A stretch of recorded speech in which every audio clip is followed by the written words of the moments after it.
Ready, champ? She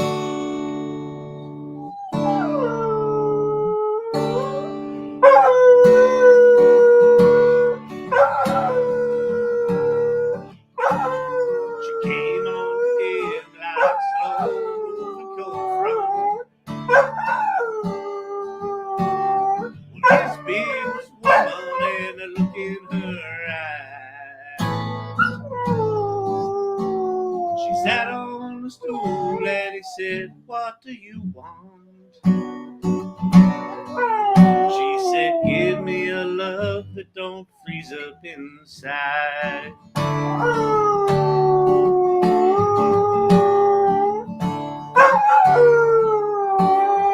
Said I had melted some hearts in my time, dear, but to sit next to you, well, I shiver and shake. And if I knew love, well, I don't think I'd be here, asking myself if I've got what it takes. To melt your icy blue heart.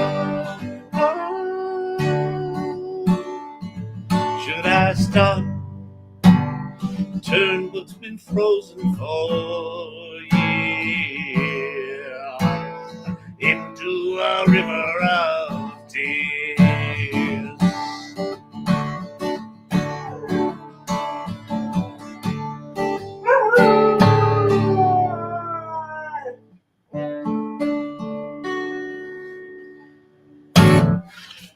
Good day, good people. It is Thursday night.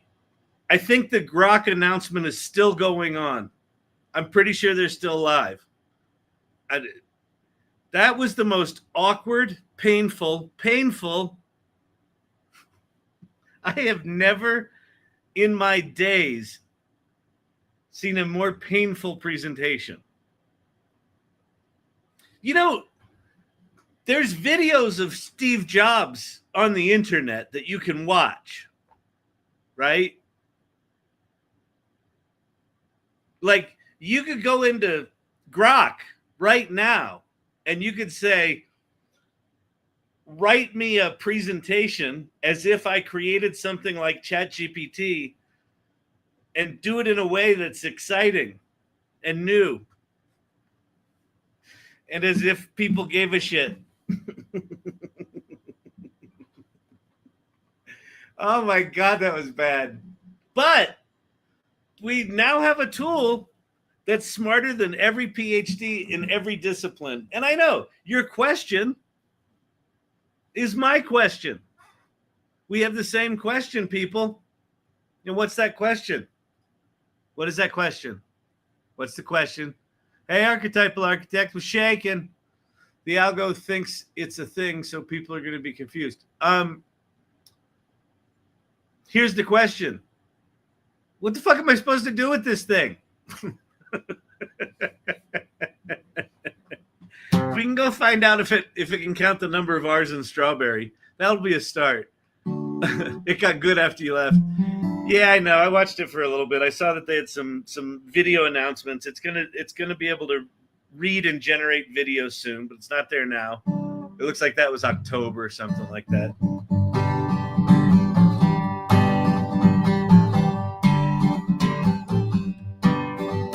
I mean, one of the things that struck me, it was funny. I had a conversation with Leah Fasten, who's my co-founder for the AI Salon, and she was just saying, like, I just like these tech companies, they fucking don't have any humanity.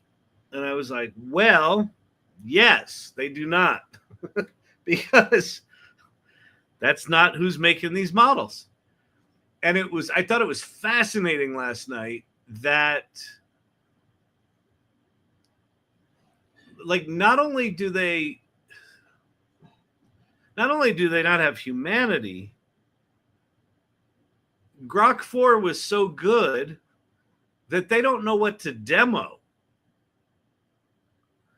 Like, one of the demos was a guy who's clearly got,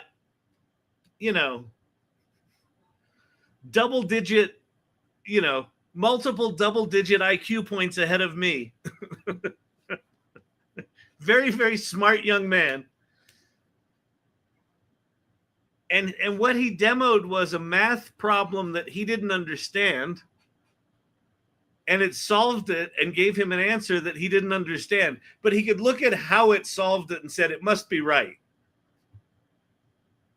Like, really? And every one of these model releases,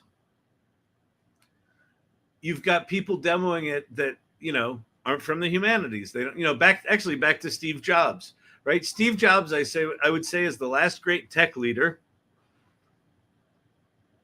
that not only acknowledged the humanities, but basically said Apple is as successful as it is because of the melding of art and science, right? Why did OpenAI just buy Johnny Ives? Right? Now, OpenAI, not great at humanities, right? Their demos are awful. They're basically just showing you engineering shit. Like, why is there not a screenwriter in there saying, here's how to do storytelling with this thing. Here's what it can do different, right? Here's an artist showing some of the art stuff it can do or video stuff it can do, right? I don't think we should hope for the frontier model companies to get better at the humanities stuff. I just don't think they're going to do it. And so I think that puts it on individuals, and I think it puts it on organizations like the AI Salon, and she leads AI, to do that. Microsoft investing $4 billion in AI education. Good. They fucking should. But their interior design is off the charts. They've got IKEA.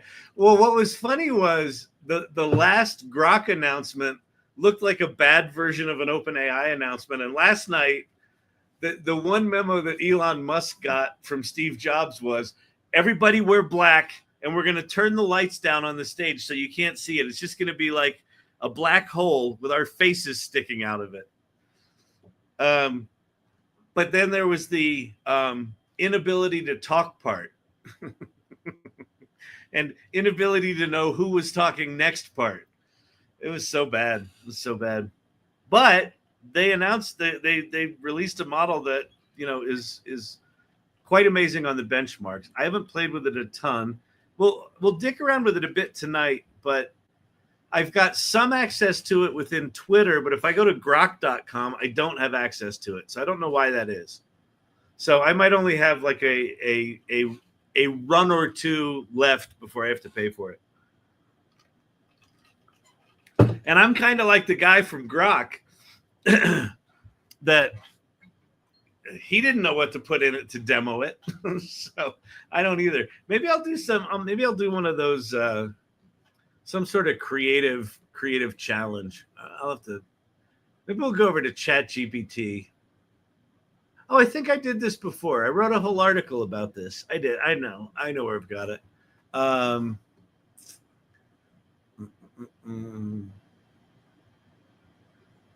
Actually, Brandon, if you can jump over to LinkedIn, and I wrote an article, I don't know, 4 months ago, that was like how to use reasoning models for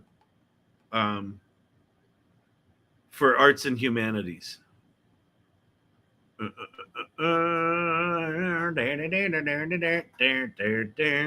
my laptop, it's okay, but Kyle on the TV is wearing a Storyvine shirt. Yeah. Aren't I on a? Isn't that what? Am I on your TV correctly? Storyvine. La da da da dee dee dee dee dee dee dee. Redo some older things and see how much better the results are. Could do. I tried an Eminem rap in with quantum mechanics. Oh, you just need to sit up. Yes. I was slouched over. Oh, you know what it is also? There you go. I had my little My little camera was a little low. There you are. Night. Night, people. Night. Hair check. Yeah, it is. It's special.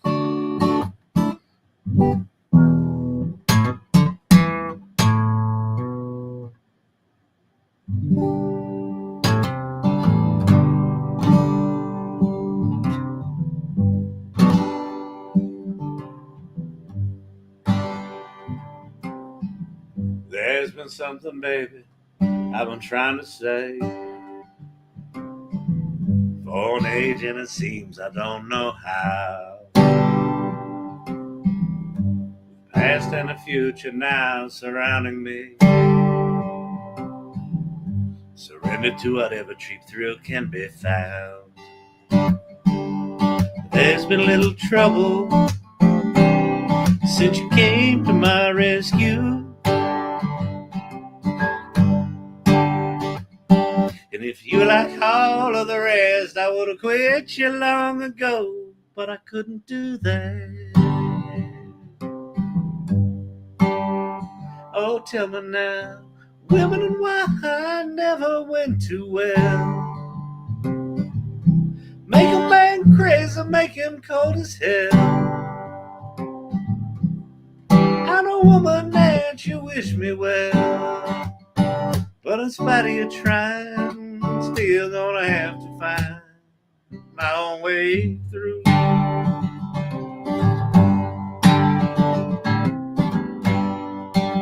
All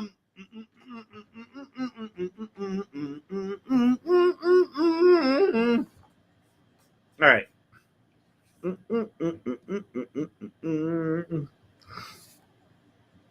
Okay, who got access to the Comet browser? I have not gotten access to the Comet browser. I did get access to some Agentic browser 2 weeks ago, but I couldn't.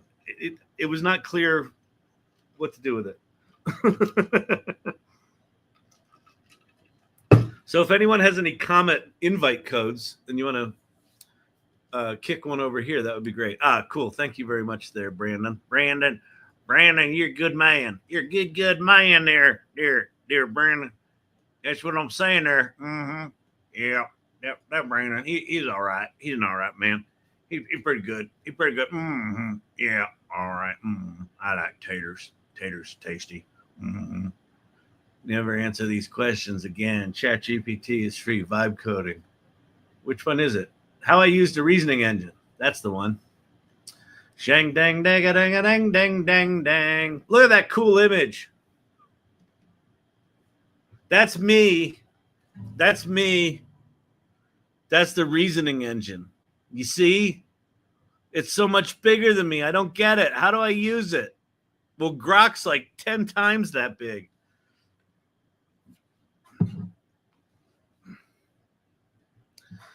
I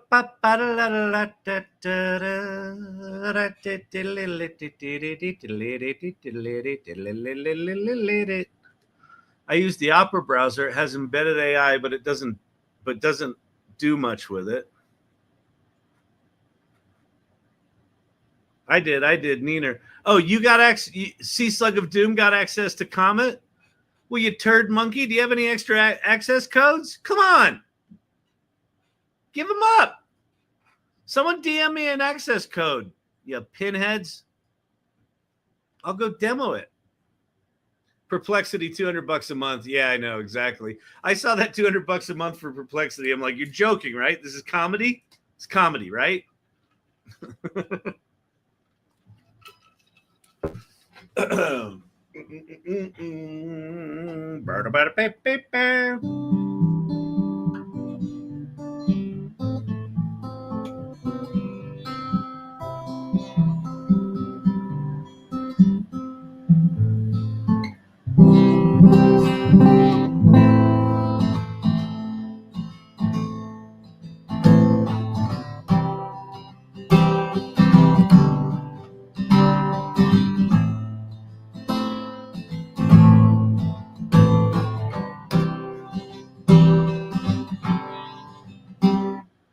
You've got a flash goal.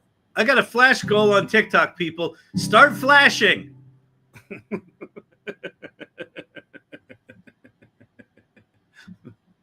Get your privates out. We've got a flash goal.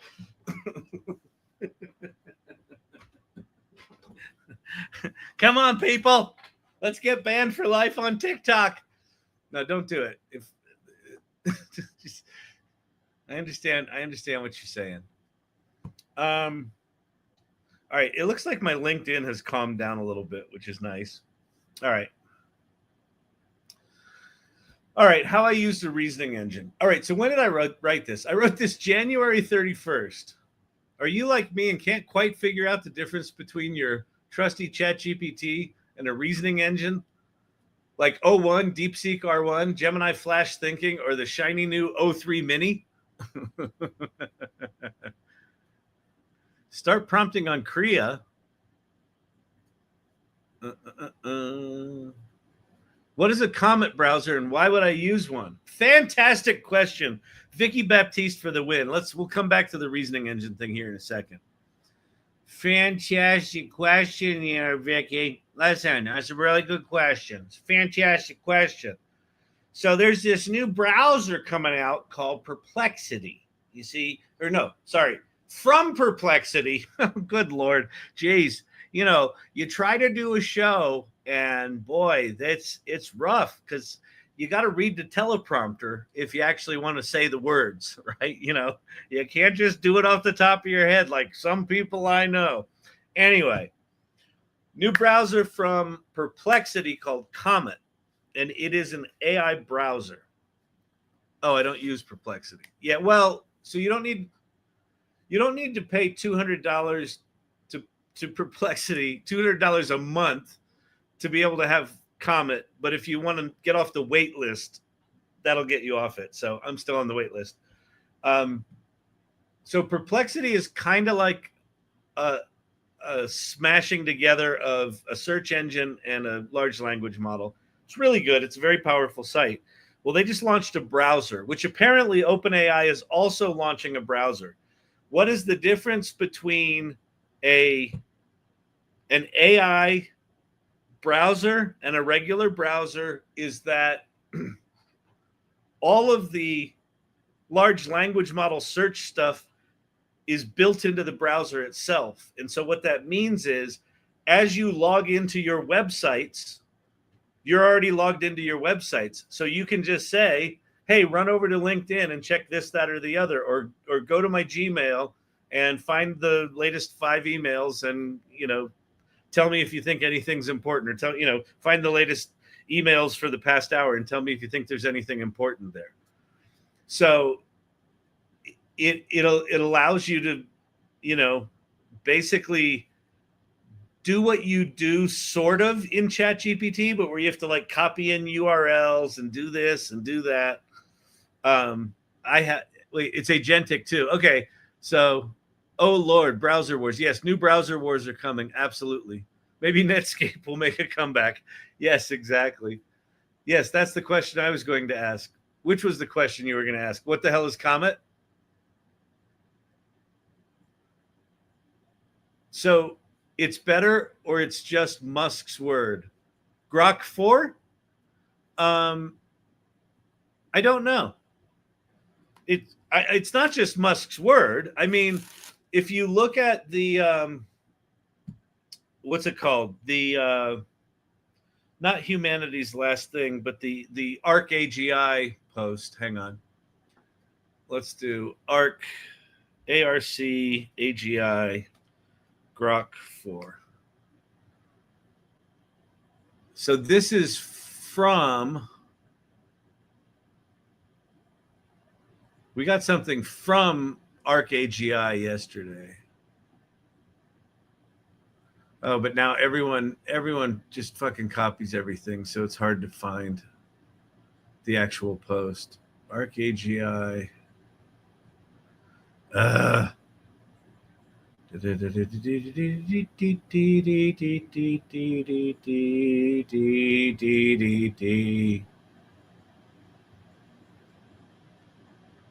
ARC-AGI. -2. Oh, I'm not showing that. All right. Well, whatever. I can't find the original post, but here you can't really see it all that well. But like all of the cluster of performance down here. So there was this test called the ARC AGI test, and all of the models blew through it. And 03, I think it was 03 mini that blew through it first, and then 03 high like really blew through it. So this is the ARC AGI 2 test. And so all of this crap down here is all the other browsers. The one at the very tippy top here is Claude Opus 4, their thinking model. And right there just below it is 03 high. So these were the two state-of-the-art models. Here's Grok 4. So Grok 4 is up at 16%. These things are all at single digits, 8, 8.5. So it's almost twice as good at this benchmark. Now, I forget what's all in the ARC AGI benchmark. It doesn't necessarily measure AGI, but there's also a thing called Humanity's Last Exam. Humanity's Last Exam, Grok 4.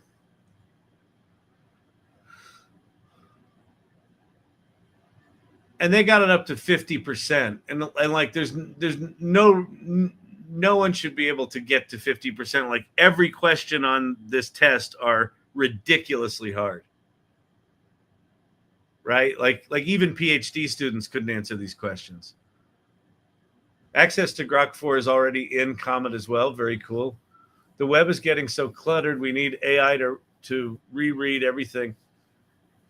Well, that's because so when they talk about Comet being agentic, that means you're going to be able to just tell it, go off to Twitter and find anyone who commented on my stuff and categorize them into positive and negative, AI sentiment if they're AI related.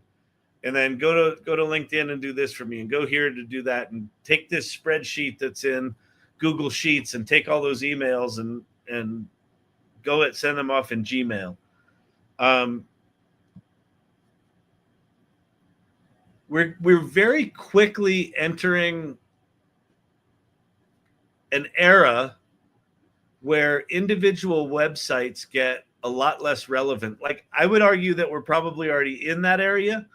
But when you have full access to all of the sites that you log into, and you've got kind of native access to large language models being able to interact with them, and you can control that, you don't need to go to those websites, right? So do clicks matter? And then the other thing is going to be, there's going to be all sorts of weird shit, like is the New York Times going to throttle access to a browser like Comet because it can just go in and summarize all those articles and come out and write article synopses that I can then share with the world? I didn't have to go read those articles. I didn't look at the advertising. It just went and scraped all that shit out of New York Times for me. So I think we're going to have browser wars. We're going to have media content deals. Websites and SEO is going to get really weird. TikTok, Pavan, any comments on new YouTube policies for AI-generated content for monetization? Yes. My initial reaction when I saw, I think it was a TikTok video I saw today that said YouTube, has banned AI content. My immediate response was, well, what about the people that actually put time into videos like Kelly Bosch or Joy Purdy or, things like that? The more I learned about it, all that stuff is exempted from this policy.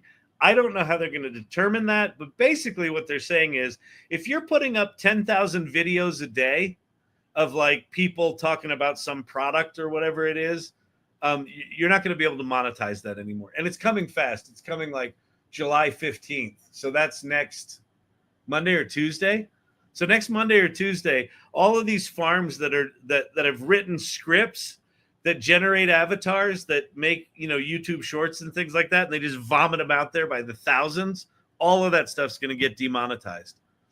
What you're probably going to have to do, so I wrote this article on LinkedIn, I don't know, what was it, 3-4 days ago, 5-6 days ago, called Chain of Craft.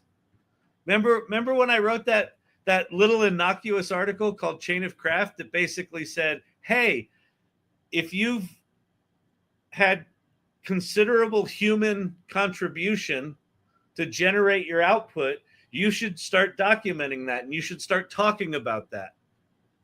This is why, right? Because whether you want something copywritten or whether you want to be able to monetize your videos on YouTube, at some point, YouTube might say, you've got to prove that this is not just slop. So, and I think there's someone commented on that article amongst the AI haters was someone put in a snarky comment. They're like, yeah, this isn't, your idea is not that big a deal. We came up with this 6 months ago or whatever it was, which I'm like, okay, fine.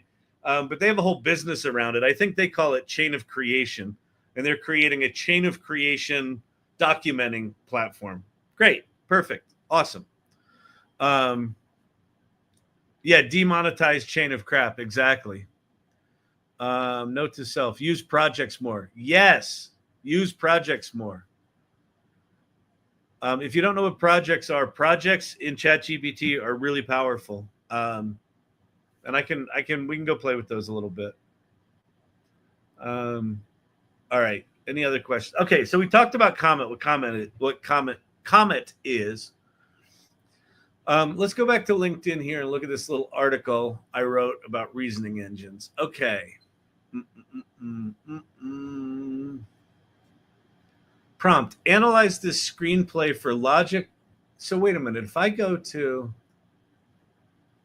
Grok, I can upload stuff, right? Okay. So if I did I do virtue? Wait, v.i.r.t.u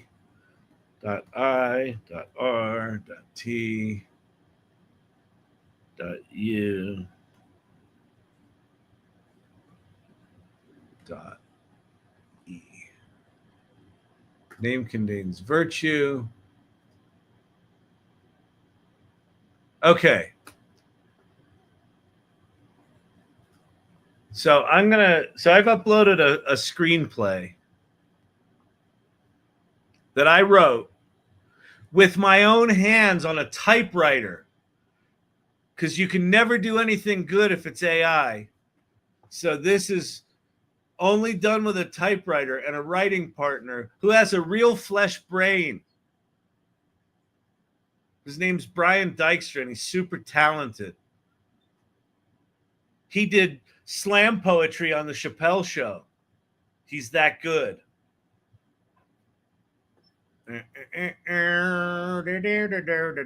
Okay, analyze this screenplay for logical continuity errors. Identify any character actions or plot events that contradict earlier established facts. Please summarize inconsistencies and suggest possible fixes. Well, I'm gonna change this. We're gonna intermediate, analyze this branching narrative, evaluate this story outline. All right, so let's go back to Grok. So we're gonna pop that prompt in there. Analyze this screenplay for logical continuity errors. Let's say analyze this screenplay and identify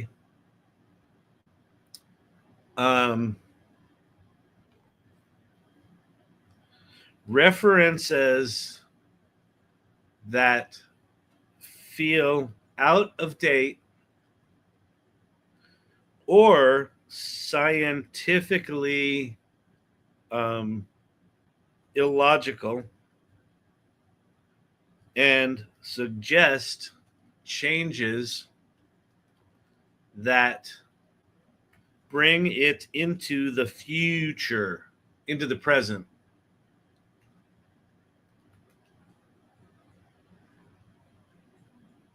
Be sure to include the latest breakthroughs in AI, what's it called? Quantum computing and bio-computer interfaces. Also, analyze logical continuity errors, identify any characters or actions, and provide a summary of inconsistencies. Finally, give an analysis of what the screenplay got right or gets right from both a sci-fi and storytelling perspective, and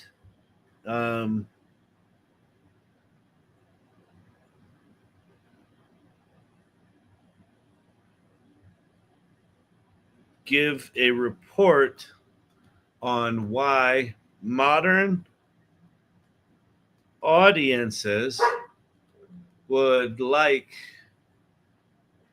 this story. All right, so this story is called Virtue. Audience says, okay, analyze this screenplay for and identify references. For references that feel out of date or scientifically illogical and suggest changes that bring it into the present. Be sure to include the latest breakthroughs in AI, quantum computing, and biocomputer interfaces. Also analyze logical continuity errors. Identify any character actions or plot events that contradict earlier established facts. Provide a summary of inconsistencies and suggest possible fixes. Finally, give an analysis of what the screenplay gets right from both a sci-fi and storytelling perspective, and give a report on why modern audiences would like this story. So what this story is about, I need to ask chat more to come up with more dad jokes. That's pretty good. Hey, Ann Murphy, what's happening? Source Camp's in the house. She was late, but she's here. Okay. So this is a screenplay about a cop who's framed for his partner's murder, and he's taken off the case because he's a suspect. But he's a rogue cop. He's not a rogue cop, but Source Camp was on time. I don't buy it. I think producer Brandon has been paid off by Source Camp. He's been defending her a lot lately. Listen, it's total speculation. There might not be any money exchanging hands. But I'm just saying, as evidenced by the behavior, something's up. Right? She's paying me in custom GPTs. At least someone's paying you. Okay. So he's framed for his partner's murder, and the more he investigates it, the more it seems like he did it. But he knows what he was doing that night. He was banging some skanky chick from a bar. Okay? Or was he? So what the plot of the movie is, it's like Manchurian Candidate, where they've created a series of 5 biological molecules that they inject into the base of your brain, and they assemble at the base of your brain and become a transmitter, a transceiver. It can receive signal and it can send signal of your brain activity. And so they can broadcast in someone else's experience. So your brain experiences what they did physically, and then they can drive your body around with someone else in a tank going off to do whatever deed they want it to do. So that's the screenplay. The thing at the base of the brain, virtue is the name of the screenplay, and virtue is an acronym that stands for virally integrated reality transceiving unified enzyme, which I think sounds pretty good, and I think it might be plausible, but like maybe not. So let's find out. Let's have Grok tell us how fucking shitty our sci-fi is. All right, here we go. Grok is doing its thing. It's thinking. Now it's not doing anything. The G is animating. Right there's the little G animating. I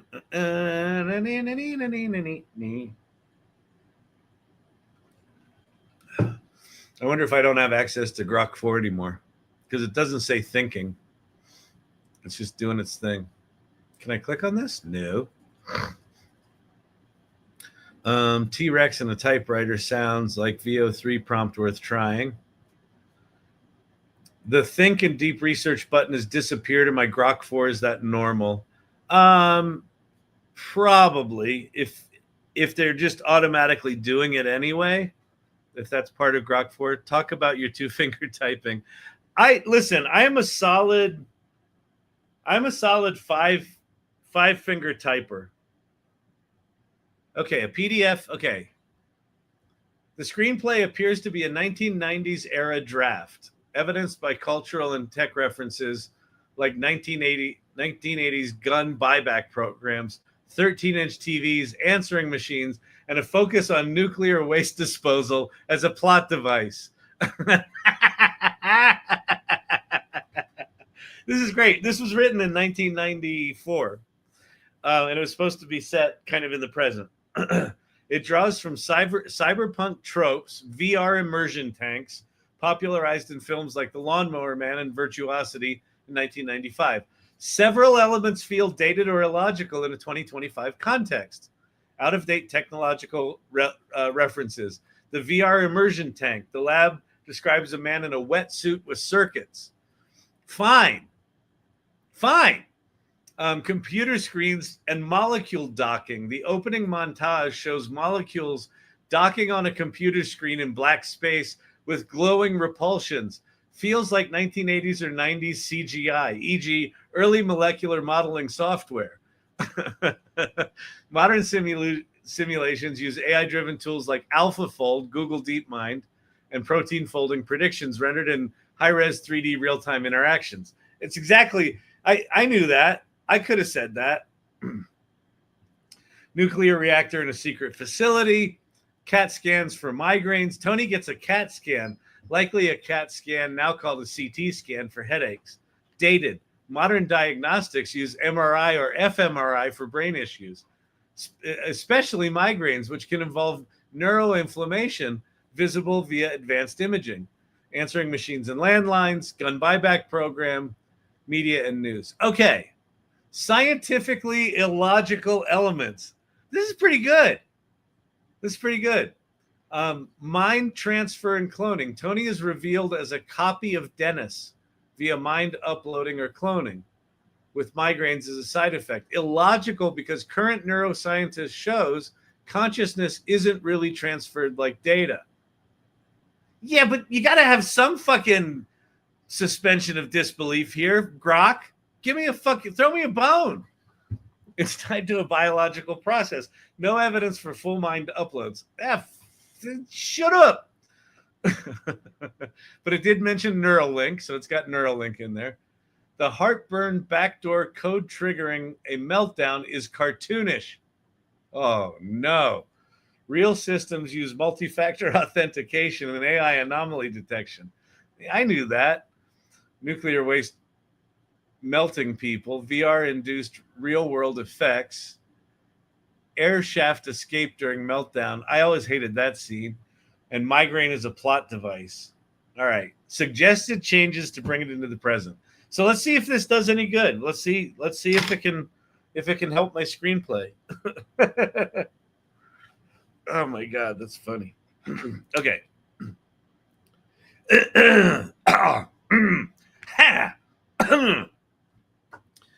Do we like Grok 4? I don't know. I don't know yet. I mean, this seems decent. To modernize, integrate 2025 breakthroughs, multimodal LLMs like GPT-4, quantum computing, e.g. error-corrected qubits from IBM, Google, enabling unbreakable encryption, and BCIs, brain-computer interfaces, Neuralinks, brain implants for thought to action. Aim for plausibility while keeping a thriller pace. Update VR to BCI-driven metaverse. Fine.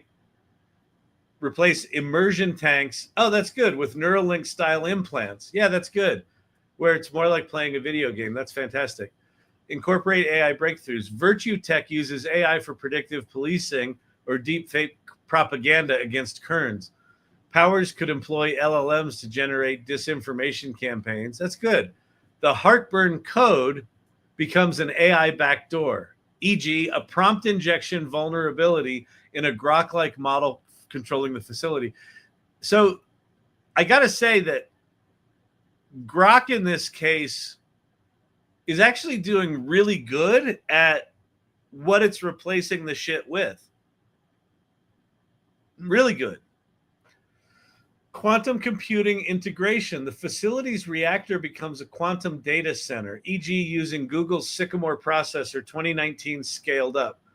Quantum bits, qubits, simulate infinite realities for mind uploads, but risk entanglement errors causing migraines. Quantum decoherence affecting neural patterns.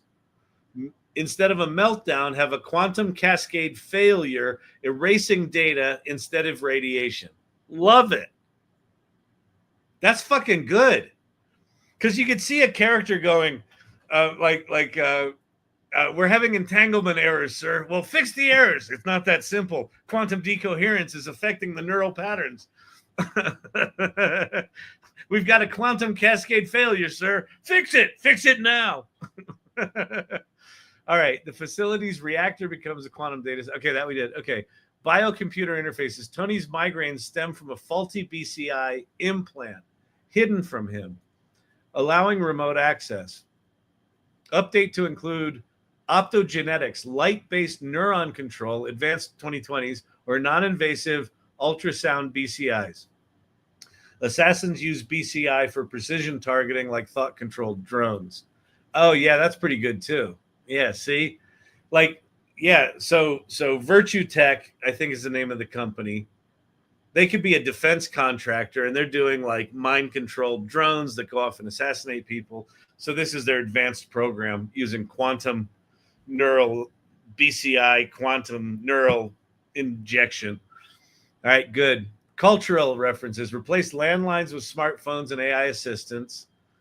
Gun buyback involves smart guns. News via TikTok streams and AI fact-checking. Yeah, that's good. All right. Self-driving cars. Good. Scientific fixes. Ground mind transfer in connection mapping, e.g. via Open Worm Project or Human Brain Project from 2023. Waste disposal equals quantum encrypted data wipes, escape via hacking. Okay, good. Logical continuity errors, gun continuity, Tony's knowledge, character relationship. Anna gives Tony a photo related to Lenny's murder, but is later revealed as connected to Virtue. Her father? Inconsistency. She knows Lenny, but doesn't explain how. All right. Assassination attempt. Meltdown timeline. All right. What the screenplay gets right. Sci-fi and storytelling perspectives. Prescient themes. Explores mind control, secret government tech, and identity duplication relevant to 2025 concerns like AI ethics, open AI safety debates, BCI privacy, Neuralink trials 2024, and quantum risks, e.g. hacking quantum keys. The VR reality bleed anticipates metaverse issues, e.g. the addictions in Ready Player One. Plausible tech core, molecule docking as a metaphor for mind integration aligns with real bioinformatics. Nuclear secrecy echoes black budget projects, blah, blah, blah. It gets right that in advanced things. Storytelling, pacing and structure, fast montage scenes, character arcs, thematic depth. All right. There you go. So let's see. Let's ask it to do one more thing. We'll say, pick a scene you think needs the most updating and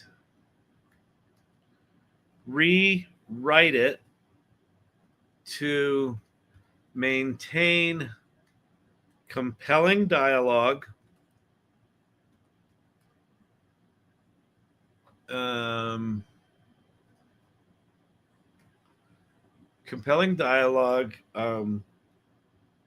your scientific and cultural updates, and other improvements implied in other scenes you will also update. Okay, let's see if this thing can fucking write. James Duder, this is blowing my mind. Yeah, this is pretty good so far. Like, normally when I do stuff like this, it's okay, right? It'll be curious to see if this thing can write. Selected scenes for update. The Assassin's Punishment, pages 14 to 16. The scene needs the most updating because it relies on outdated and scientifically implausible nuclear waste disposal. Instant melting is impossible.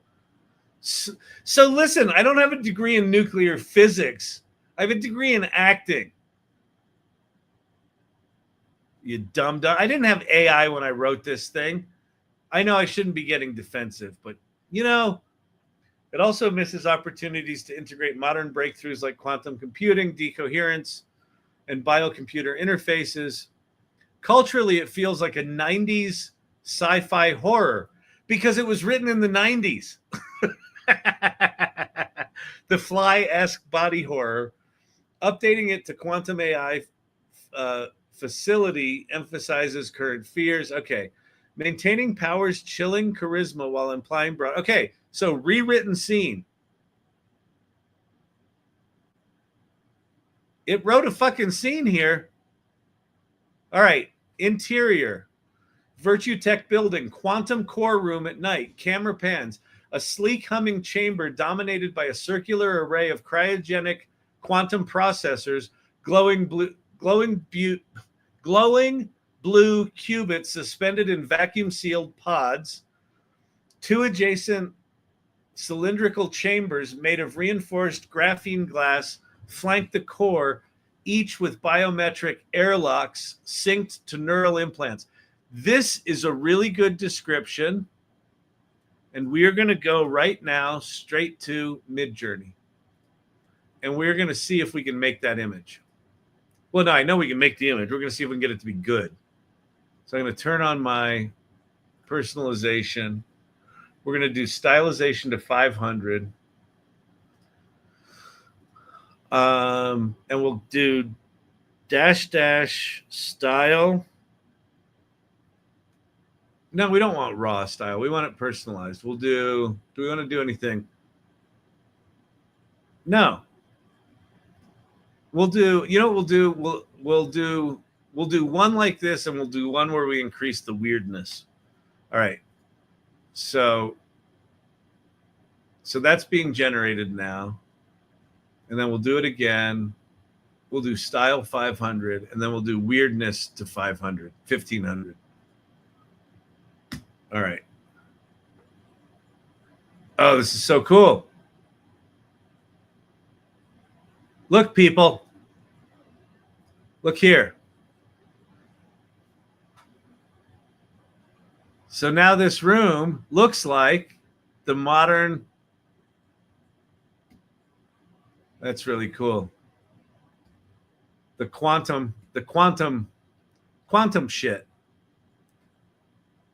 That's really cool. It's really dang cool.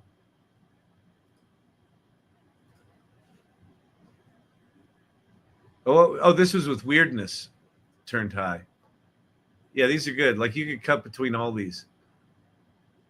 In fact, let's see. Let's turn weirdness down to 700, 600. We'll do weirdness down to 600. We're going to do stylization to 600. And we're going to go bang. And then we're going to go dash dash R. 4. So we're gonna make 16 of these images. Okay. All right, let's go back to Grok. Okay. So interior Virtue Tech building, quantum core room night, sleek humming chamber dominated by a circular array of cryogenic quantum processors. That's really cool. Okay. The latest quantum supremacy chips from outfits like IBM or Google. Oh, Powers. So Powers off screen. So Powers is like I think he's the guy from Virtue Tech. The latest quantum supremacy chips from outfits like IBM or Google, child's play. Officially, they're breaking codes or simulating molecules. But this, Powers coldly, intense in his late 40s, gestures grandly. The assassin shifts nervously beside him, still in rally gear. Becker stands to guard the door. This setup could have funded a fleet of hypersonic drones, all off books, siphoned from IRS slush funds and crypto mining ops. That's good. Impressive? No. No messy fission reactors, just pure quantum entanglement, powering simulations that rewrite reality. Public would riot if they knew we're uploading minds, forging perfect agents in digital metaverses. The assassin eyes the qubit array uneasy. Yes, sir. What exactly do we do here? Whatever we damn well please, which is why a meddler like Joseph Kearns pushing for AI regulations and quantum export bans is an existential threat. Now check this out. Powers steps into a cylindrical chamber, sealing the neural sync airlock with a palm scan. He beckons the assassin into the adjacent one. Through the intercom, Powers' voice echoes with weird, phase-shifted reverb, like a glitched AI hallucination. This is really good. This is feeling familiar, like I wrote it, but with better references. So this is good. Powers continued. I love how entanglement warps the sound in here, don't you? Feels like your thoughts are decohering. The assassin nods warily, the chamber's interface lighting up with holographic neural maps. These pods, twice a year, they purge entangled data, failed mind uploads, corrupted sims, like wiping a neural network with qubits collapsing entire consciousness. The assassin's eyes widen in concern. Powers laughing. Relax. They get a quantum scrub down. I just wanted to hear the echo. Powers exits the chamber effortlessly. The assassin's door remains sealed, a red holographic lock pulsing. Powers speaks in a wrist-mounted BCI controller, brain-computer interface controller. Step forward, the neural sync should disengage. The assassin approaches, but the doors hold. Powers feigns confusion, checking for a holographic display on his smartwatch. Huh? Would you look at that time? Rotten luck. Purge cycle starts now. 6 months on the dot. The assassin pounds the glass. So basically, he's about to wipe the assassin's brain. Amber warning hologram flash. Quantum decoherence initiated. A low hum builds. Qubits in the core flickering erratically. In a setup like this, entanglement failure hits fast. Your implant overloads. Neurons firing in infinite loops. Memories fracturing and like a shattered LLM. You don't melt. You just cease. Horrific. But over in 20 seconds.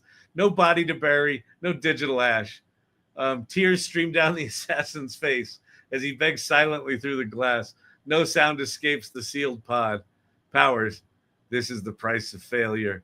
Good night, Mr. Funny, I can't recall your name. Must be the entanglement. From overhead vents, a cascade of ionized particles flood the chamber. simulating a quantum erasure wave. The assassin clutches his head, convulsing as neural feedback loops erase his mind. Powers presses his face to the glass, screaming mockingly, mimicking the silent agony while the assassin's form slumps, eyes vacant, body intact, but consciousness obliterated. Pretty fucking good. It's pretty fucking good. Apparently you need to get one. What did I miss? I uploaded, so we're testing Grok 4. And I wrote an article back in January on LinkedIn about how to use reasoning models for the humanities, right? So for non-STEM shit. And the very first prompt was analyze a screenplay. So I uploaded a screenplay that I wrote and had it analyze it for scientific like out of dateness, basically, and update it. And then I said, rewrite a scene for me. And it rewrote a scene, and it did it pretty fucking good. 11 Labs Reader. Yeah, this would be good to put into 11 Labs Reader. It'd be pretty good. That's pretty impressive. And then we went over to Midjourney. And so like here, so this is the hall where Powers would have been. All right, so let's see. Let's go grab. We'll grab this whole scene.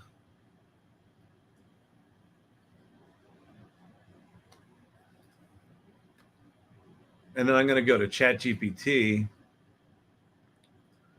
And I'm going to say, I need you to create 5 Midjourney prompts that include the characters that you feel are the most visually interesting. And then I'm going to paste in my script, and then I'm going to go,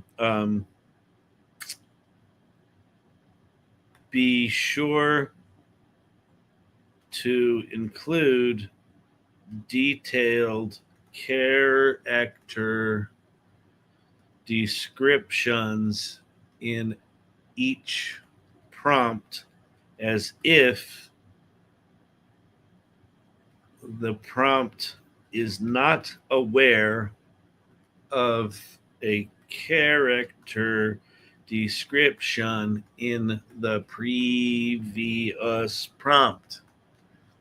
Each prompt needs to stand alone and be understood by an image generator. All right. So let's see how ChatGPT does with giving us some prompts. So what we're going to do now is we're going to go over. Oh, you know what? Let's see. Let's go grab this prompt. Copy. Go back to ChatGPT. Okay. These are good. And I already generated images based on images of the facility based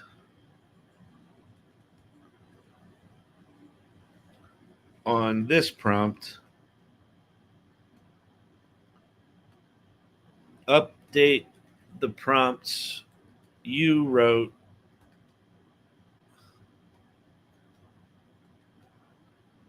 to include any references here that might have been missed.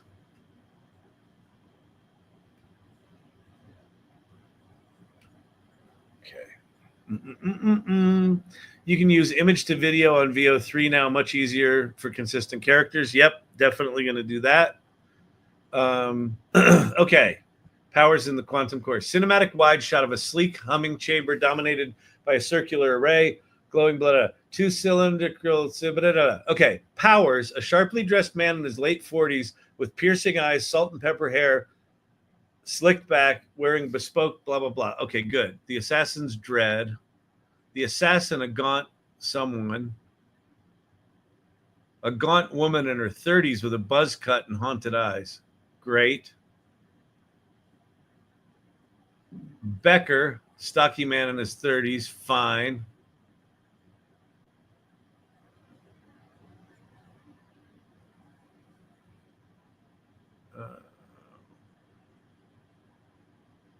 Powers stands. Okay.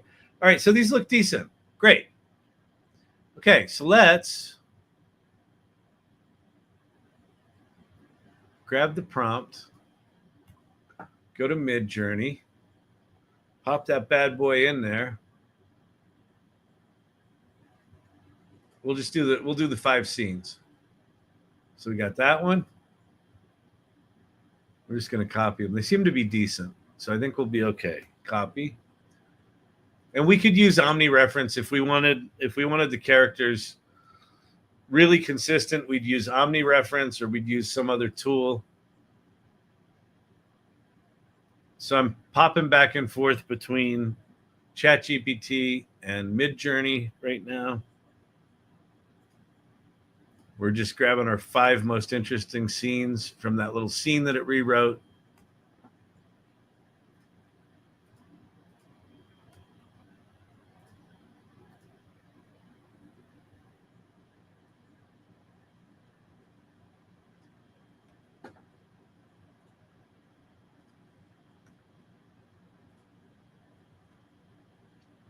All right. So now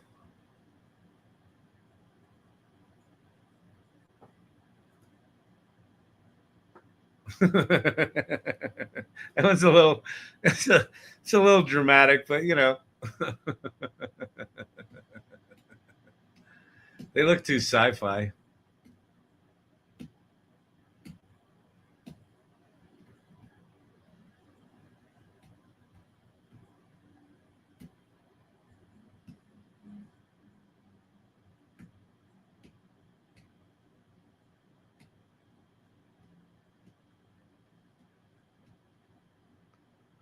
LinkedIn comment. I had my Grok book chapters turned into 5 comic book pages.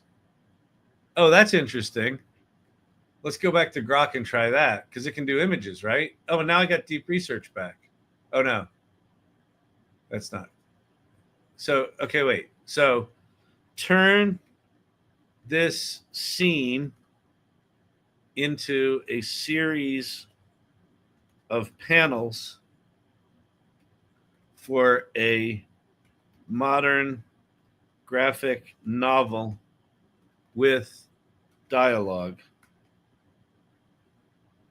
Create as many panels as you need. While it does that, TikTok question. Is China outpacing the US in AI?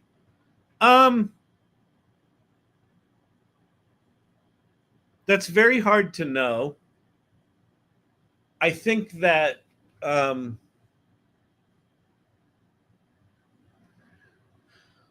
one of the things that China's doing, which is a really interesting strategic political move, is that it seems clear to me that they've got either access to private documents from like OpenAI, from the major model companies, because they're coming out with open source models that are kind of as good or better than ChatGPT, than OpenAI's state of the art stuff, like within weeks or a month, right? So they seem to be they seem to be developing things in parallel. The interfaces are identical. How the things work are very, very similar. They have different personalities. But what they're doing, which I think is fascinating, is they're open sourcing everything. And by open sourcing everything, they're making it harder for OpenAI to maintain a commercial edge. That said, I don't think a lot of big companies are trusting all those models necessarily. So I don't know. I think the one place that China was gaining some ground was on the video generation stuff. But I think with Midjourney and VO3 from Google, I feel like we're ahead. I think what Grok just released is way ahead of what anything China's done. So I don't know. Mr. S1, what do you guys run? An AI lab or no? So couple of things. This channel, AI Learning Lab, think of this channel as what we're talking about here is not building the models, but using the commercial models that were really kicked off with ChatGPT. So November 30th, 2022 is essentially when this channel was born. And when the AI Salon was born. So if you go to the AI Salon, go to the salon.ai and click on join our community. That'll take you into a community. So it's a community of AI optimists and AI adventurers, people that are using AI in an applied way, in a creative way. A salon is not the place you get your hair done, but it's based on the 19th century salon of people getting together and having intellectual banter about what's happening, what's possible. So think of it as people that are using AI rather than creating AI. So, okay. Let's see. So it created 2 images here. Make more. Let's see if it does that. Correction from link. Sorry, I did this in ChatGPT. The book was called Grok. It's not the tool I used to do it. ChatGPT does it perfectly. Just feed the whole chapter in and make a one picture at a time, a panel of 6 vertical 8.5 by 11 pages. It'll break down the dialogue and character. Okay, cool. So yeah, this is not doing it well. I mean, listen, not for nothing, but Grok it at least makes images. It's not putting dialogue there. Okay, let's go back to here's Midjourney. Ooh, these are cool.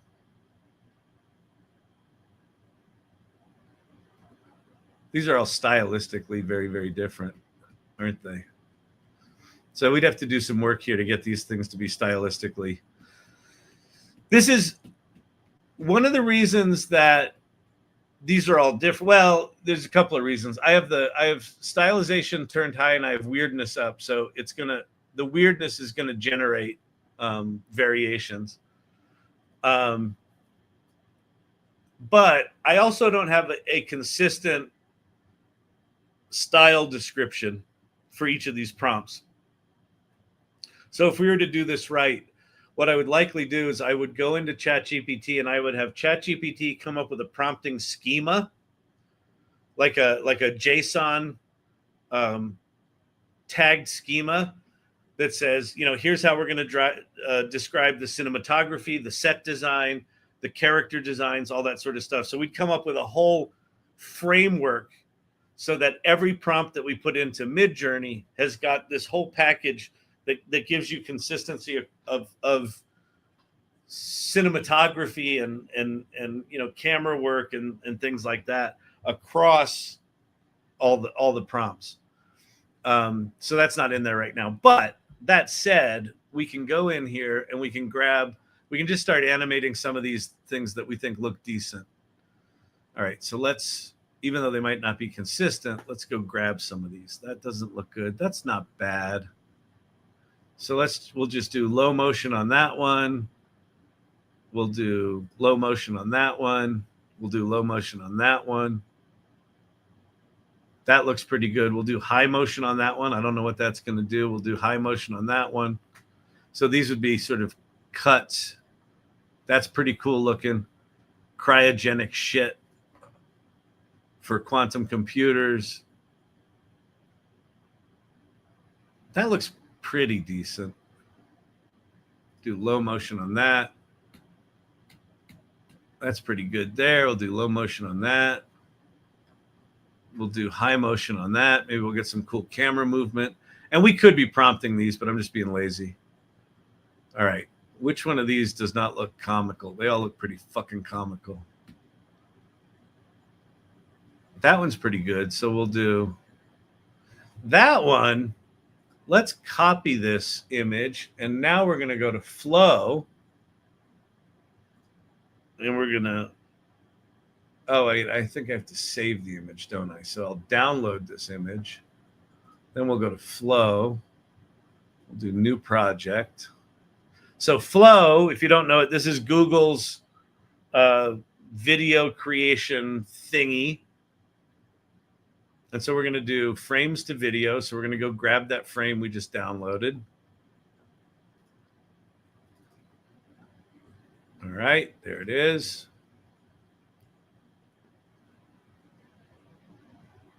And then we'll say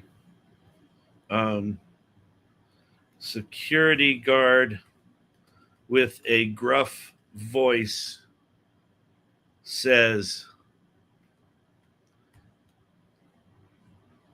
I'd suggest getting in the pod. What's the worst that can happen? He erases your brain? Question mark. Which is exactly what happens, right? All right. So there we're going to make that scene. If you've joined recently, what we're doing here is one of the nicknames for this channel is Chat ADD. And what I wanted to do was start to play around with the Grok 4 and see if it's good at shit. And I wrote an article back in January about how to use reasoning models with humanities challenges. Like, what are things you could do in non-scientific challenges? Because I'm not a scientist. I'm a humanities person. I have a fine arts degree in acting. And I've written 7 screenplays. So I know writing, I know storytelling, I know image stuff, things like that. So I uploaded a screenplay I wrote in the 90s, and I had it analyze it and update it from a scientific perspective, and it did pretty fucking good. And then I actually had it rewrite a scene that was the most out of date and the most fucked up. And what it wrote was kind of good. And now I'm taking that scene and we're going into Midjourney and different tools to bring the scene to life. Okay. Let's go back to here. So that we're going to make that dude talk. That's actually a good image of Powers. So we're going to download that. Let's go grab some dialogue.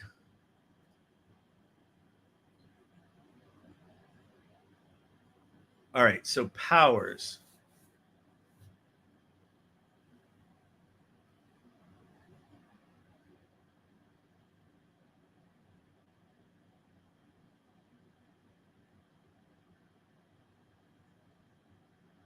All right, in a setup like this, entanglement failure hits fast. Your implant overloads, neurons firing in infinite loops, memories fracturing and like a shattered LLM. I think that'll fit in 8 seconds. So we'll grab that piece of dialogue. We're going to go to this thing. We can watch that in a second. Let's put Powers image in there. We'll say maniacal tech CEO, visionary, evildoer.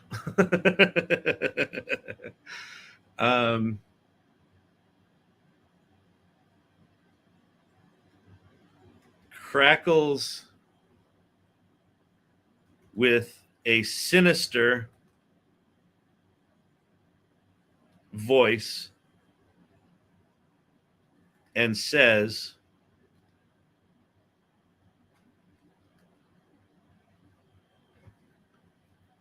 how do you spell maniacal?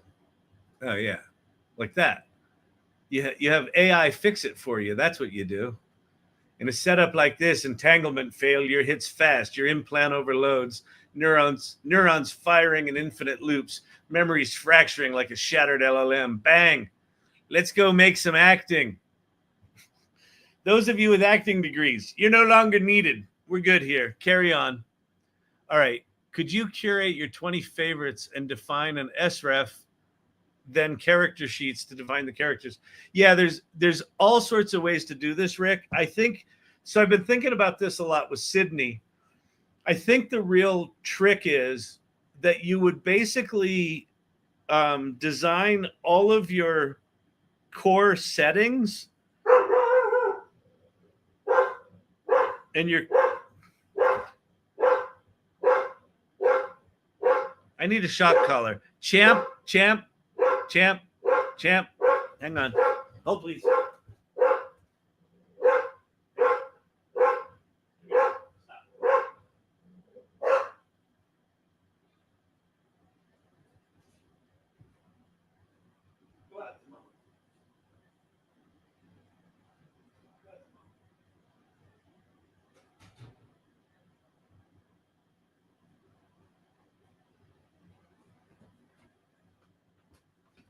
All right, there was an evil man with an iPhone.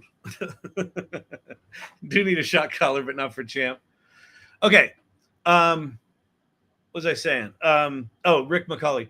So I think what you do is you would do settings, you do cinematic style, and then I think you would do character sheets independent, right? So I would do a like a portrait of the person, and then I would do like costume character studies, things like that. And then I would use all of those as reference images in something like Runway, where you can put a scene image, a style image, and character references, or, costumes and characters, and just have it assemble them all there. But there's these kind of workflows, like LTX Studio right now is trying to automate all these workflows. I think these kind of workflows are going to be incredibly valuable. So anyone that can start to crack these and really get their head around it is going to be super good. They're going to be super good. They're going to be in demand because filmmakers, like directors and storytellers, are going to want to make films, and they're going to be able to, but they're going to want character consistency and things like that.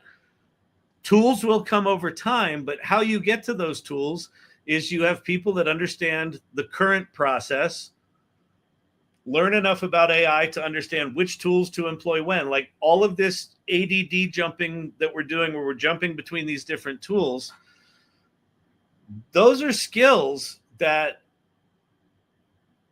not everyone's going to have, right? People that understand storytelling and technology and AI and workflow and character consistency and logical consistency.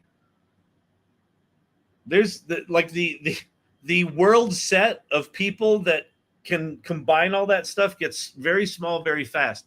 So those people are going to be in demand. And think about this for every different kind of industry, right? We're just talking about storytelling right here.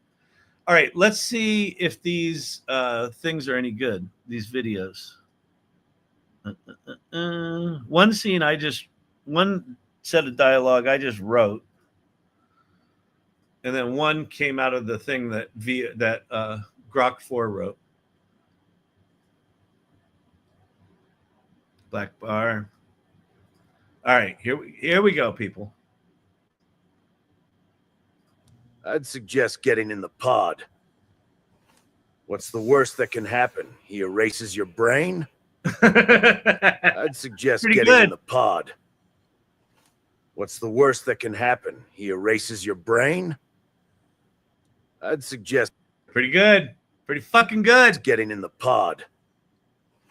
What's the worst that can happen? He erases your brain? All right. I like it. That works. All right. Let's see if we get a maniacal CEO visionary evildoer. In a setup like this, entanglement failure hits fast. Your implant overloads neurons firing in infinite loops, memories fracturing like a shattered LLM. In a setup like this, entanglement failure hits fast. Your implant overloads neurons firing in infinite loops, memories fracturing like a shattered LLM. In a setup like this, entanglement failure. There was a lot of dialogue for 8 seconds, but it got it in. It's not horrible. It's not fucking horrible, is it? Failure hits fast. Your implant overloads neurons. Are you using a paid version of Grok? No, I'm not. I'm just using a regular old, shitty old. I don't know how much longer I'm going to have access to it. Because if I go to grok.com, I don't have access to Grok 4. But I'm in X, and I pay for X. I'm like a, I don't know, $17 a month subscriber. That's a YouTube sponsor ad. And now let's go to Midjourney and look at all the animations that we made and see if any of these feel like things that we could put into a film. That doesn't, but it's not bad. It's actually kind of cool. That's better. That looks more like, except something just materialized out of nothing there.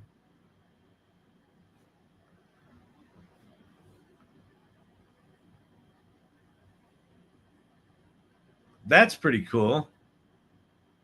What's pretty cool, yes. Kyle? Yeah, no, this is, you all are awful people. I've probably shown 6 different things none of you could see. And you blame me for it. Thank you, producer Brandon. All right, what did I show? What did I talk about? What was I doing? I went to, someone asked about Grok. So I was just showing Grok. Here's Grok. This you all saw. That was the stuff in VO3. And then I went back to Midjourney. Okay, so let me go to out here. So here's the animations we made in Midjourney. New YouTube Spotlight. Softbot creation. What is the best tool for text to image? Midjourney or Leonardo? It depends on your goal. If your goal is aesthetic beauty, Midjourney is it. Leonardo is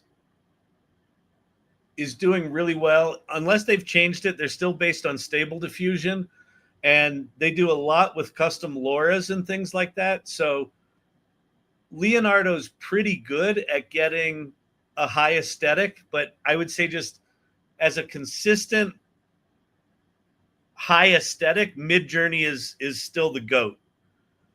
I don't know how well Leonardo does with text generation, like text panels.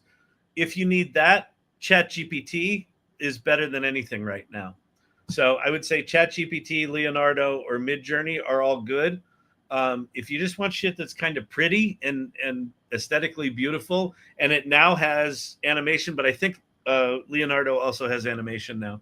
But Midjourney's is quite good. So these animations that we're looking at here, none of these are really usable. They're just weird. That's not really usable. That could be usable. That's not bad for a bunch of quantum computers. This is better where they're staying in place and just rotating. It's kind of cool. Oops. Let me zoom in again. That's pretty good. Yeah, that's a good shot there. So that's kind of cool. That kind of works. This definitely works. Right? These are all establishing shots of the tech. You cut away to these, close-ups of the cryogenic quantum cooling units. Right? You could hear Power's voiceover. Yeah, this is state of the art. Here, let me pop something out here.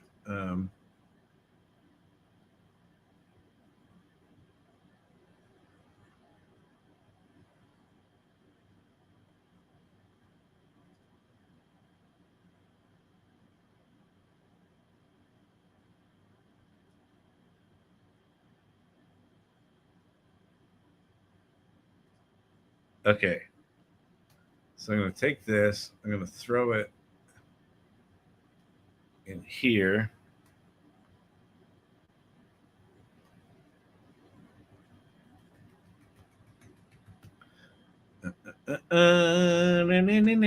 Okay, so here's what I'm going to do. Oh, wait. I can't cover that up because that's covering up all your ability to see anything. Yeah, that's good. All right, let's see.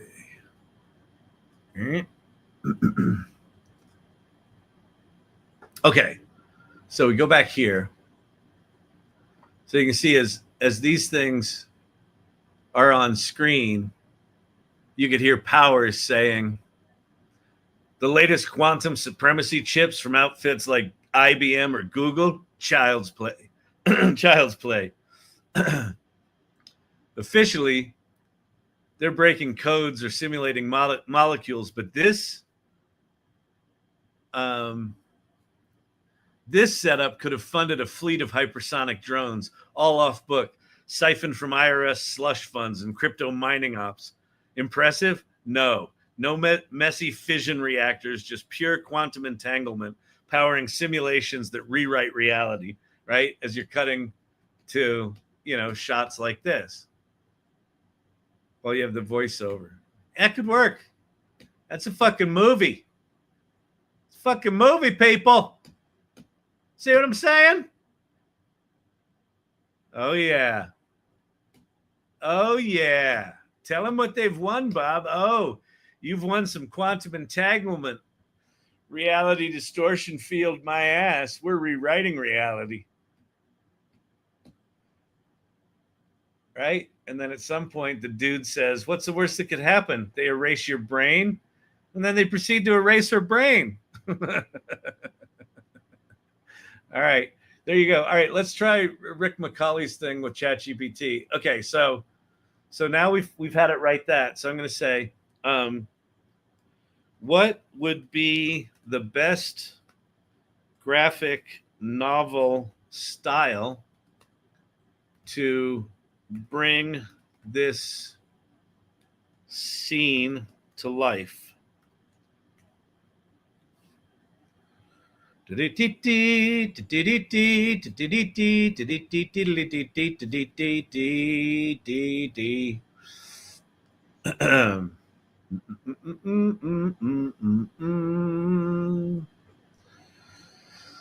Bilal-esque tech noir, J.R. Williams, surreal precision.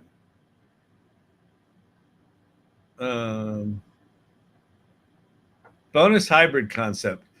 Let's go hybrid and generate a multi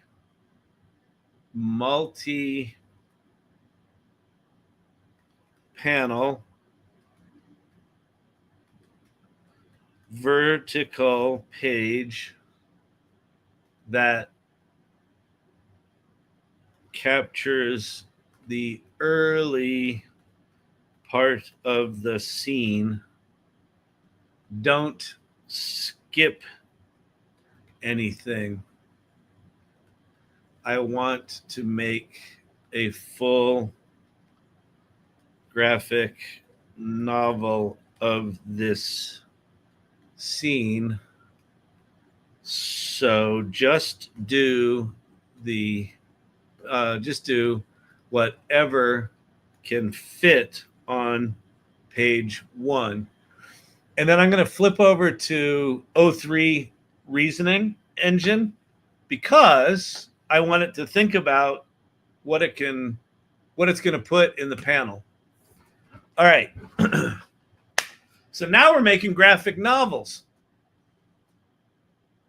So we've got Grok 4, which is smarter than any PhD student in any discipline, which I assume includes humanities. And it analyzed our screenplay, and it did it pretty fucking good. And then it rewrote a scene for us, and it did pretty fucking good.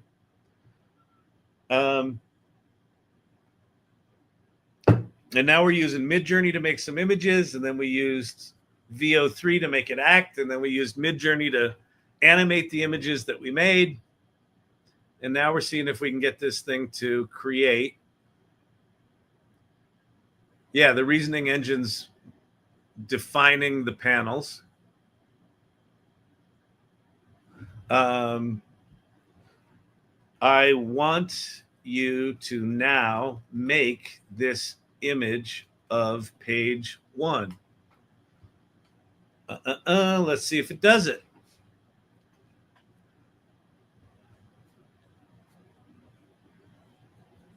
Here we go. We are off. Would this make games too? Yes. I mean, sure. In fact, we can do that next. We can do that next.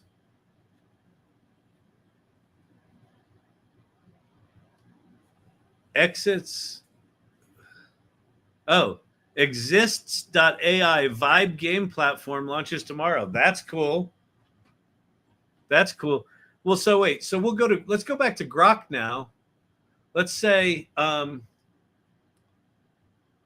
want you to come up with a web-based video game that is inspired by the screenplay. Describe it in detail. It should have great graphics, trigger twitching gameplay, and make someone familiar with the movie happy to play it.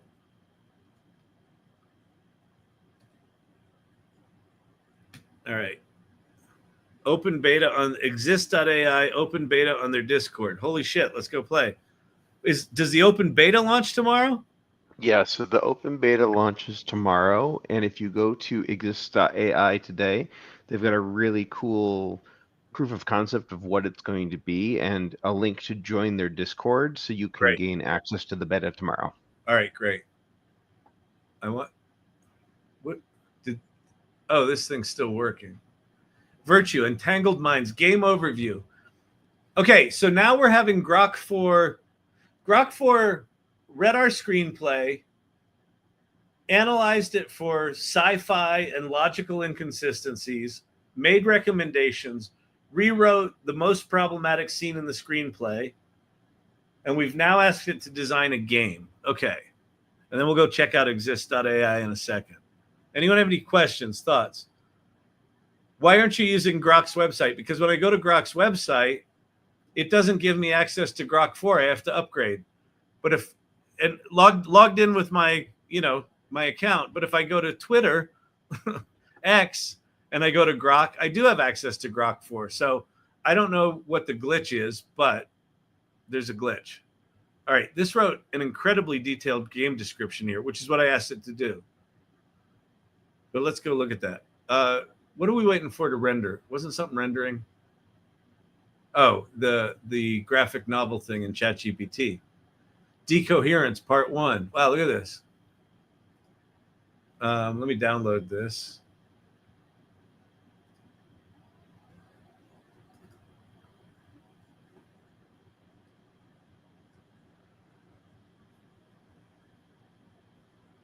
That's kind of a cool style. Decoherence, Virtue Tech, Quantum Core Room, Midnight. There's powers. IBM and Google's Quantum Supremacy, Toys, Child's Play. The Assassin. What do we do here? What exactly do we do here? Simulations that rewrite reality. Hiss, Airlock Engaged. I'll show you. Purge Cycle.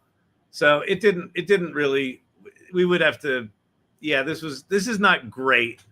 ChatGPT did okay here, but we would have to have it write each of these panels first. And I think the way you do these, I don't know. There's probably ways I could prompt that better, but that's not great. Anyway, interesting. Okay, back to Grok. So game design.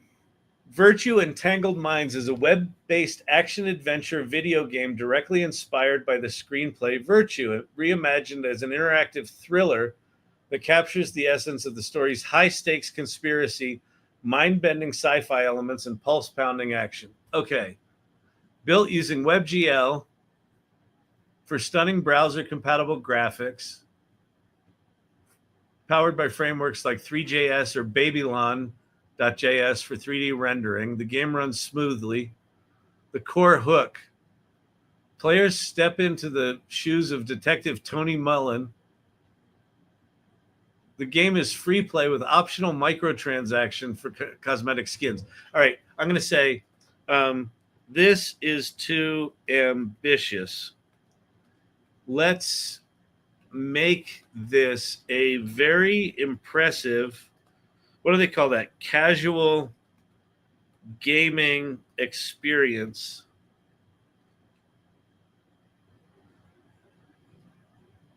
I love your thinking, but let's bring it down to a game mechanic that will please gamers and captivate non-gamers. All right, boom.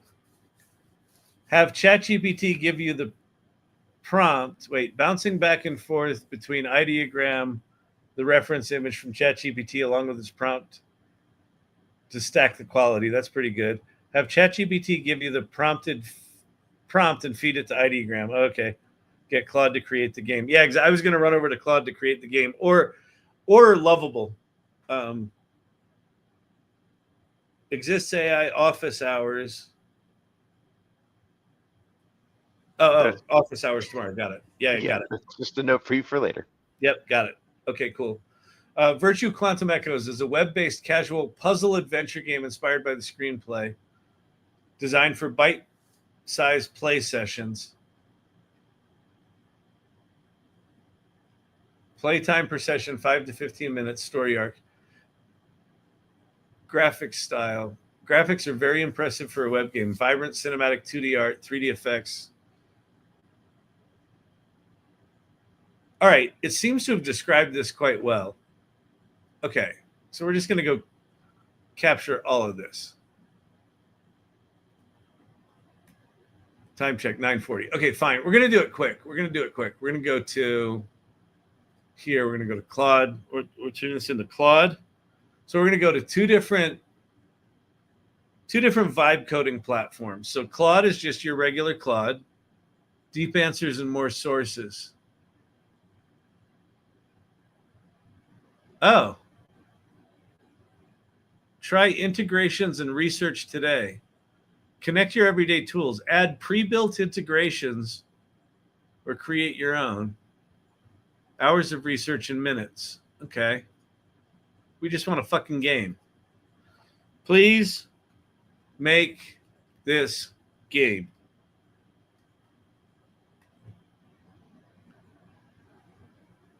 YouTube comment. Lovable's great for this. Tell Grok that's where you're going for correct formatting. Oh, okay, great. All right, we'll see how Claude does with that. We'll go back to Grok and we'll say, this is great. I'm going to vibe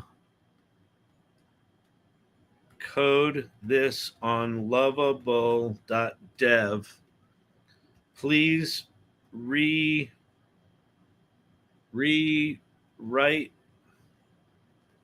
this spec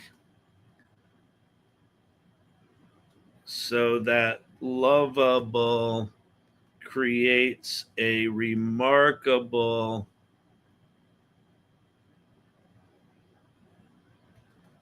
and impressive game! Exclamation point. Boom. All right. So that's going to go off and think. Let's see what Claude's doing here. It's writing code, baby. We're writing code. We'll do it live. We'll do it live.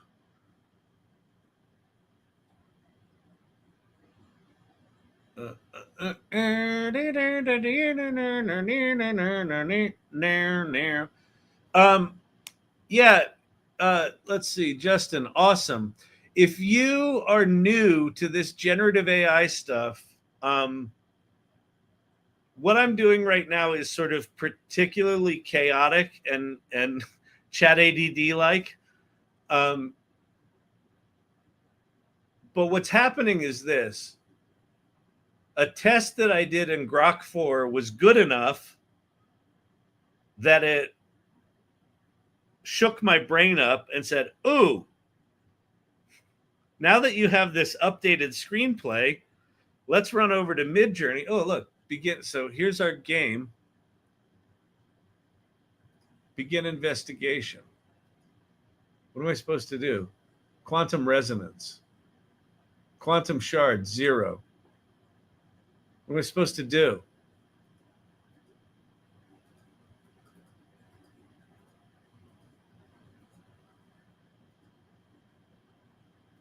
How do you play?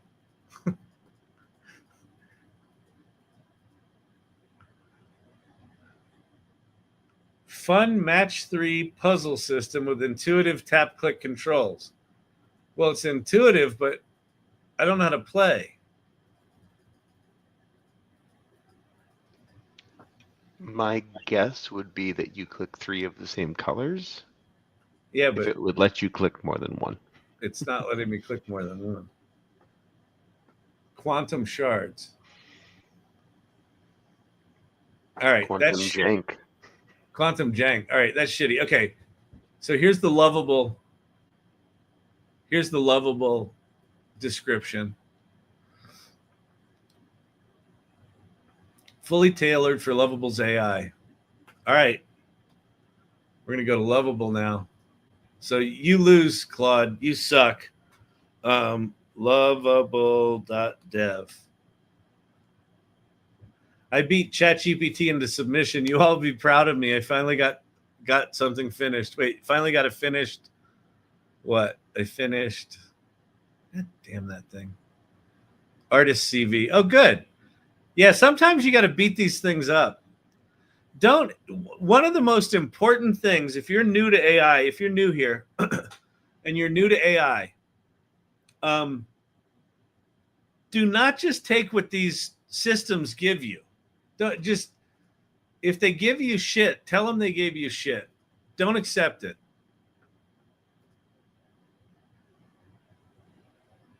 I almost feel like the Teams is now pro. God, I don't care about that. I just want this game. Go. Make me a game. Come on, Lovable. Make it not suck. Did you try to click 2 of the same color next to each other? No, but that's gone now. All right. And we're gonna get out of here soon. We'll see what Lovable does here. See if Lovable gives us something playable on the first shot.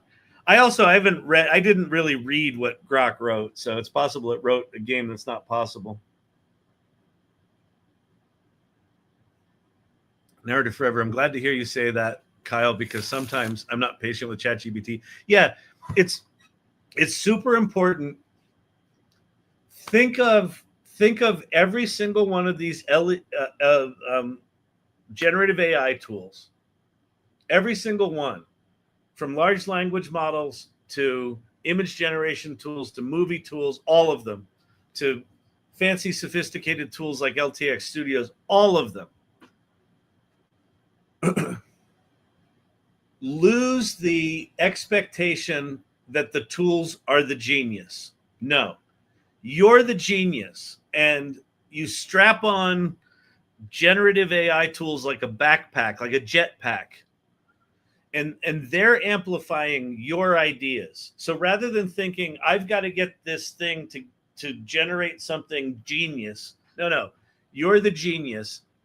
The AI is there to amplify your ideas. So if you kind of shift that mental mindset from it's going to do something amazing to you're going to do something amazing with AI, it helps a lot, because then you can just say to the tool, nope, you got it wrong. That's not what I want. That's not what I want. That's not what I want. And then you'll get better and better and better at feeding your prompt your point of view. And the better you get at feeding it your point of view, the better it's going to get at reflecting that back to you. And that's when these things get magical. It's a big shift. You're right, because I feel like sometimes I have to hold its hand and walk it through stuff that makes complete sense in my head. It just doesn't seem to grasp it, right? Because it doesn't grasp it, right? It can only grasp it when you give it enough context or point of view, right? For it to understand what the fuck you're talking about. And that's the art of AI. The art of AI is you being clear enough about what you're trying to accomplish to ask for that, and then iterate back and forth until you get it. And when you do it right, what happens is the AI gives you back something that maybe isn't quite perfect, but maybe there's some new idea there. And you're like, oh, part of that's really good. Let me take that new idea and incorporate that into my vision. And then you start building and expanding your ideas. And that's where it gets really fucking magical. Okay. Quantum echoes ripple through your consciousness. Connect quantum orbs to unlock memory fragments. Okay. We're getting there. I like it.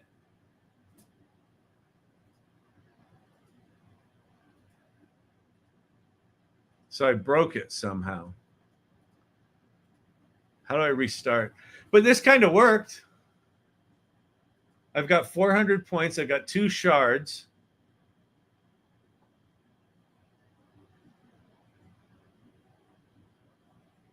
Skip cutscene. Reset level. Quantum boost. Reset level. All right. So this one sort of worked. Doesn't quite work. We're not going to publish it. It's not great. All right. That's it. Let me ask not what AI can do for you. Ask what you can do with AI. John Kennedy. Yeah, exactly. No, my thing is this. I think we ask the wrong questions. I think we're asking a lot right now. How can I get the most out of AI? And I think if you shift that question to say, how can I get the most out of myself with AI? It completely transforms things. So I'm working on a book right now called Feed Your Prompt. And the whole idea is that you feed your prompt you using it to amplify you, rather than just feed it stuff so it's the genius. It's not the genius. You're the genius. So you figure out what you want. You lead with that. And then everything you interact with is in the context of what you want. It'll transform everything. All right. Oh, pop over to exists.ai. Okay, I will do that. One more thing. Exists.ai. Let's see if this looks any good. Do they have a website? Yeah, the website's okay. Sign up for the beta. Go to Discord. Join Exists. Welcome to Exists. Let's customize. So you can finish doing this later, but if you go back to the website and scroll down a little bit, there's a little more to the website than just the sign up page. Okay, cool. But I want to get signed up. Am I signed up? Where do I sign up? Do I need to? I think just being on the server, as far as I know. Welcome. There you go. Hey, Kyle Shannon, welcome. Go to General. Excited to be here on AI Learning Lab Live. I'm going to go tiktok.com/@AI Learning Lab right now. Okay.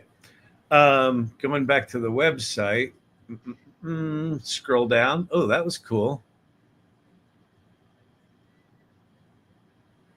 Okay, so they use something like Unreal Engine, or probably not even, probably Unity. So maybe they threw an AI front end on top of Unity. That's probably what they did. Cool. Because that doesn't look like Unreal Engine 5. Looks more like Unity. Gameplay.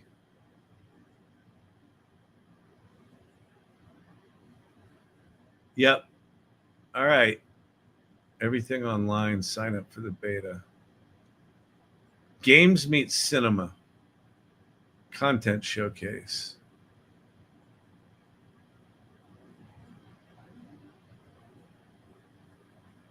Huh. Are there movies in here? Just these ones that show like a little bit of gameplay, right?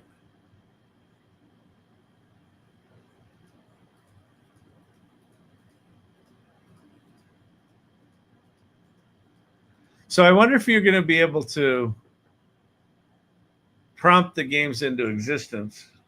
Well, we'll find out tomorrow. All right. You can only click on 3 or more adjacent. Yeah, that I got. Okay, cool.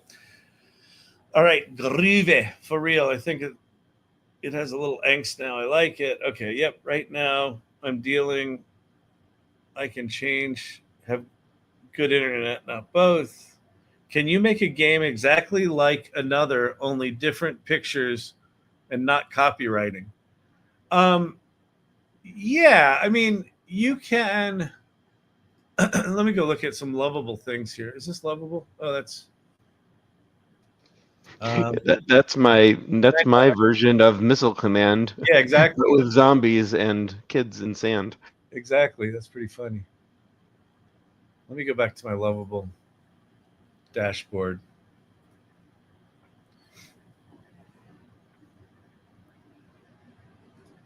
Come on, where's my dashboard? Lovable.dev. Go. Okay. Kyle's lovable. Come here. Workspace. No.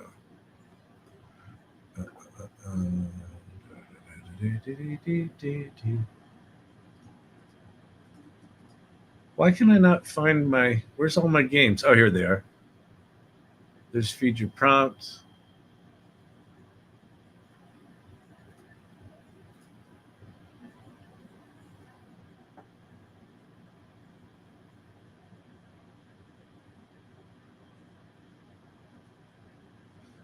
Is this a good one? Yeah, so here's an asteroids game. I asked, press space to start. Yeah, this one. So let me share differently. Okay.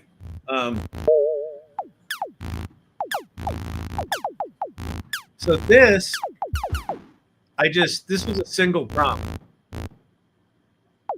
This is what do they call it? A one shot.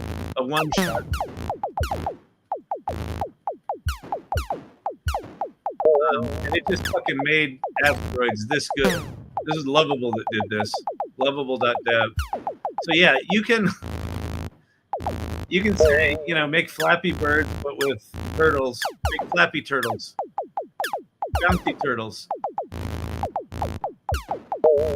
I mean, the gameplay here is staggeringly good for... If you've been watching this channel for a while, you've seen me make some really bad clones of Frogger. And this is a pretty fucking good clone of Asteroids. If you have ever played the Atari 2600 Asteroids, you know the definition of disappointment in game clones. This is more like the arcade than the Atari 2600. Anyway, all right, I'm getting out of here.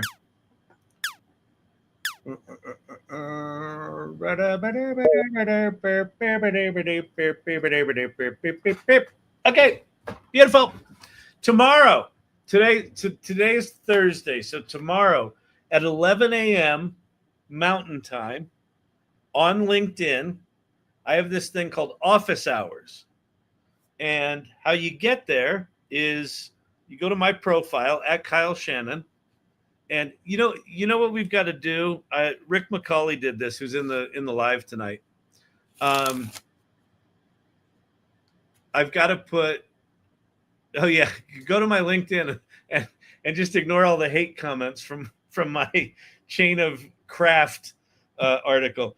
No, go to my LinkedIn and go to events. And if you see AI Office Hours, just copy that URL, throw it in your calendar for tomorrow at 11 a.m. It's a really good group of people that shows up. There's lots and lots to talk about. So there's that. Tomorrow night, it's going to be Friday night date night, but it's going to be Friday night late night date night because my wife has an art opening tomorrow night. So I'm going to be at the art opening, which means I'll be back here late. So it might be 9 p.m. Mountain Time. It might be 9:30. It'll probably just be a short one, but we will have Friday night date night. Okay. So come back here tomorrow night. And then let's see. That's it. Come to Office Hours tomorrow. Join the AI Salon, the salon.ai. That's it. I got to get my shit together on marketing all the different things I have going on. So I think we're going to do that with QR codes. So we'll be able to just pop up graphics that have QR codes on them. You can zap them. All right. Yay. Congratulations, Gabby. Yeah, the show's really beautiful. It's really, really good. All right. I think that's it. Yeah, that's it. All right. Peace out. And I will see you on the morrow. Bye.